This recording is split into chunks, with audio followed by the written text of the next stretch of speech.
అది ఏమిటి కోసం వస్తుందని కారణం చెప్పుడు ఇప్పుడు మన సిడిపిఓ మేడం చెప్పేసి బయట మోషన్స్ కు పోవద్దు.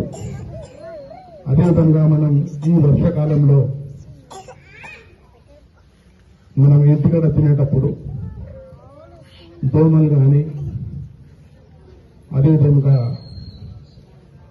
మక్కలు కానీ ఏదైతే వస్తాయి మన చేయి మీద పట్టుకుంటా ఈ మనకు బీమారి వస్తుంది.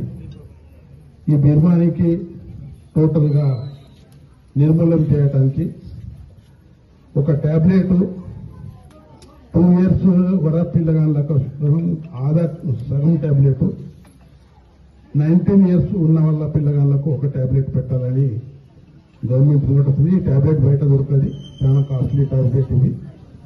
ప్రతి విలేజ్ లా ఎంత పిల్లగాళ్ళు స్కూల్లో వేసే పిల్లగాళ్ళు అనుకోండి, ఇంటికడ ఉన్న పిల్లగాళ్ళు అనుకోండి, బడికి రాని పిల్లగాళ్ళు అనుకోండి, అందరికీ ఈ టాబ్లెట్ 18వ తారీఖు దాకా ఇవ్వాలని మన రాష్ట్ర ప్రభుత్వం డిసైడ్ చేసింది.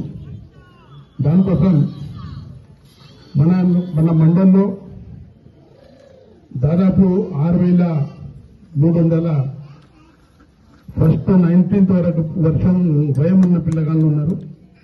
ఈ విలేజ్ లో ఈ ప్రైమరీ స్కూల్స్ లో 28 పిల్లగాళ్ళు ఉన్నారు. టోటల్ 141 పిల్లగాళ్ళు ఉన్నారు.